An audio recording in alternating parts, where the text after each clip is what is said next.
not even honestly give up a second round pick for Brandon Aiyuk. And the biggest thing with that, it's not that Brandon Aiyuk's not talented.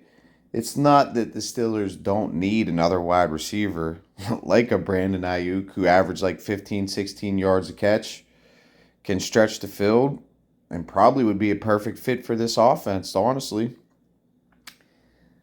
But a second round pick essentially could be a Brandon Aiyuk. A second round pick was a Juju Smith-Schuster who put up 111 catches in a season before. A second round pick is Deontay Johnson. A sixth round pick is Antonio Brown. A third round pick is Emmanuel Sanders. I believe Mike Wallace was a third round pick. And it goes back to the NFL being a business, because the business is right now Brandon Aiyuk's on the last year of his contract and he's threatening to hold out and he's forcing San Francisco's hand to at least shop him, or at least put out the idea that they're shopping him. And they're trying to get the most value they can in return for him, and seeing if there's a team and fishing for a team that's willing to overpay for a receiver like Brandon Aiyuk. But that's what it comes with, not only giving up draft capital to get Brandon Aiyuk or possible players. Some reports are saying they want Pat Freiermuth, a draft pick, and George Pickens for Brandon Aiyuk, which is insane to me, because the Steelers still have Freiermuth, even though this is, I believe, the last year of his rookie contract. And George Pickens has 1, 2, if not 3 years left on his rookie contract. So that's why I'm saying I would not give up a second-round pick for Brandon Aiyuk. Because next year we can go in a second-round pick. What was Roman Wilson? Was he a second-round pick? Was he a third-round pick? Next year we can go get a wide receiver second-round pick, and then we have control of him for 5 years on a second-round pick. That's cheap. Probably the 5th year of his deal, he'll be making 4, 5, 6, maybe million, if that. And we have control of him for 5 years. Who's to say he doesn't pan out in year 2, year 3? Who's to say Calvin Austin doesn't pan out now in year, 3, 4 now for Calvin Austin? Who's to say he's not going to pan out? Who's to say George Pickens is going to burst on the scene? Because that's my opinion. Now that he's the number 1 receiver and he's going to be getting the most targets on the team, he's going to burst onto the scene. So this Brandon Aiyuk shit has basically been garbage from the start. I've seen now, first it was George Pickens, Pat Freiermuth, and like a second. Now they're saying, oh, it's second in Brandon Aiyuk. So are the 49ers really willing to dump him? Is Brandon Aiyuk really willing to sit out? Because if he sits out, does he really have that much leverage? If he sits out the whole season, if San Francisco doesn't trade him, let's just say that's the scenario, his value is going to go down. Is there a team really going to be willing to pay him $30 million then if he sat out the whole season? Didn't put up any numbers and just cared about him in San Francisco. What if San Francisco still succeeds? Because they still got Deebo Samuel. They still got Christian McCaffrey. They still got George Kittle. So between them three, he's like the fourth option. Definitely between them three, he's not the first option. McCaffrey is getting the ball more than him. Kittle's getting the ball more than him. Deebo's getting the ball more than him. Period. On a 49ers offense. Kyle Shanahan's an offensive guru. And now, the way these receivers are getting paid, all these kids want to be wide receivers nowadays, especially in the league that you can't hit, can't check them on the line. Hell, you could do anything as a wide receiver now. And they're getting buku bucks. And just because a few teams went out there and paid big money, like a Miami, like a Kansas City for Tyreek Hill, who had to end up trading him to free up cap space to keep Patrick Mahomes in the $50 million contract they gave him. And the quarterback market is overvalued right now. Cleveland went out there and paid that crazy money to Deshaun Watson. And then it gets Jalen Hurts all that money. Then it gets Joe Burrow all that money. And now the quarterback market's completely inflated. And a few teams decided to go out and shell out big dough to wide receivers. It's inflated. We got George Pickens. when you got a plethora of wide receivers. We can go out there and get Juju. There's free Hunter Renfrow, Michael Thomas. You can get these guys 1-year rental cheap deals instead of giving up on the future and then having to shell out $30 million to a Brandon Aiyuk. And then next year, use that second round pick. Still have George Pickens, not even in his prime yet, who's he makes spectacular catch after, say what you want about it, he's got a big mouth, whatever. All good receivers do. Terrell Owens, Randy Moss, I mean, there's few and far between that was not, especially a wide receiver that doesn't run their mouth. It's a skill position. They're cocky. They're flashy. That's what wide receivers are. That's what they do. That's how they are. That's just what they do. They're those skill players. And they talk the most trash traditionally. I mean, that's just how it is.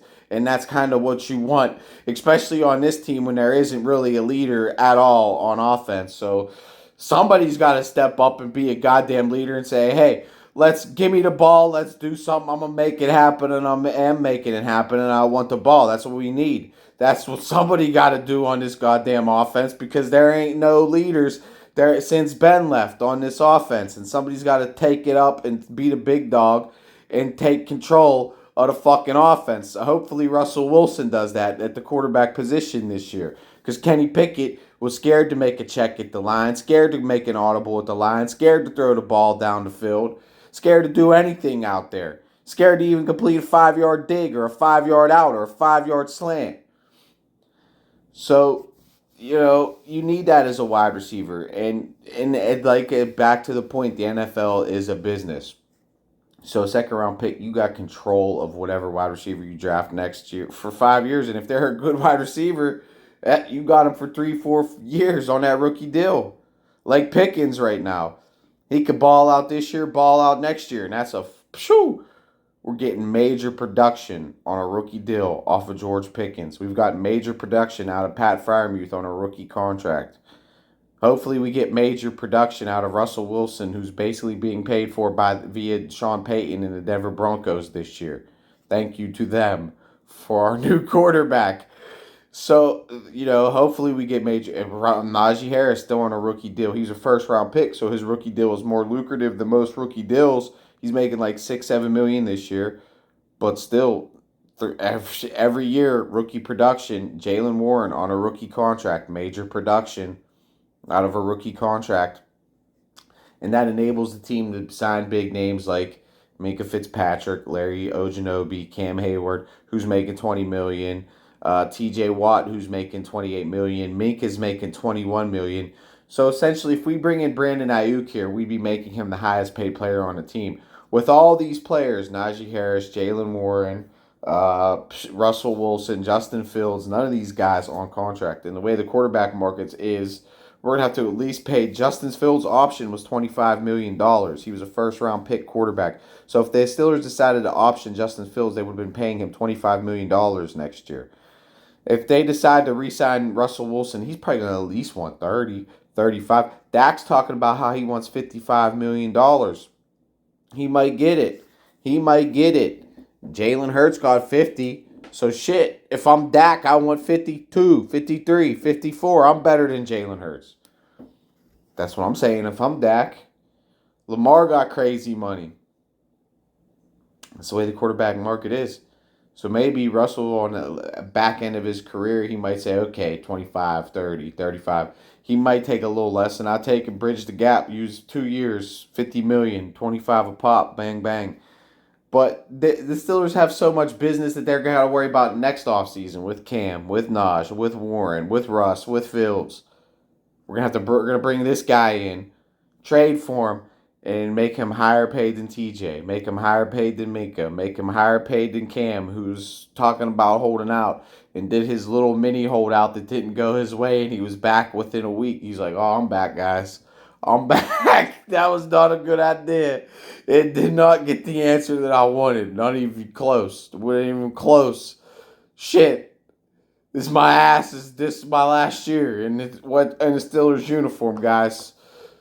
Nice knowing you. I guess I'm going to have to go out in grace.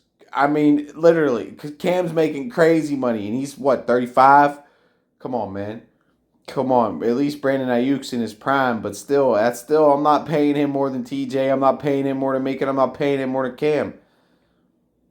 I'd rather have that second round pick controlled for 5 years than have to pay his ass $30 million, who's basically, like we said, is the fourth option on the 49ers offense. Not even the first option. But we're going to give up George Pickens, we're going to give up Freiermuth, and we're going to give up a second round pick. No.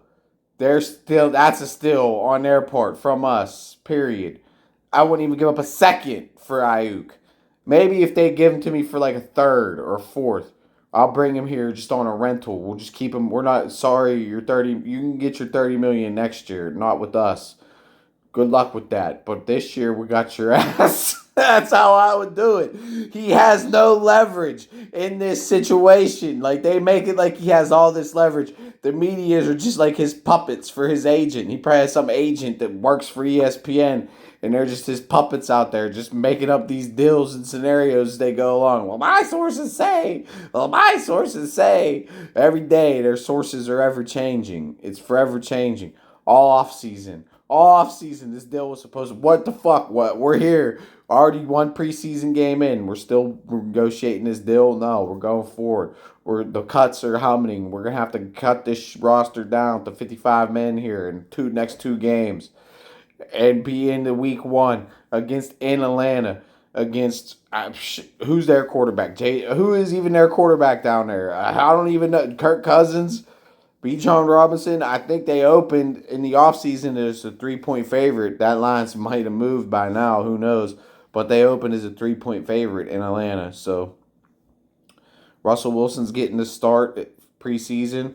I only really want to see him get one drive. I believe he's a starter. I believe it's not even a competition. That's another story the media is making into a big thing that's not. One drive. There you go. Here, go ahead, Justin. There you go. Cheers, and that other, whoever the other guy is, who cares? Justin, let him go out there, and then let the other guy take the whole second half, and then the other guy and then we cut him too. Them three other quarterbacks, them nobody's aren't even going to make the roster. Boop boop, get rid of them. Kyle Allen, he just takes the whole second half. Just let him have, even let Justin have the third, and then Kyle Allen can have the whole fourth, half of the third, and then the fourth. That's how I do it. And Russ has one series, and that's it. Shoop, sit him down. It's like put the tarp over the Corvette, put the tarp over the Rolls Royce, sit it down. Russ, TJ, put the tarp on that. Minka, put the tarp on that. Cam, you definitely got to put the tarp in the massage parlor and everything on Cam. We got to take it easy on Cam. They've had privilege for the longest time, so now it's time. Time's privilege is over. Seriously, but for this preseason game, nah, you gotta put the tarp on them. They make too much money. They sit down, and you don't get them hurt. George Pickens, one series, and then the rest of these wide receivers. Let's see who else is on this wide receiving core.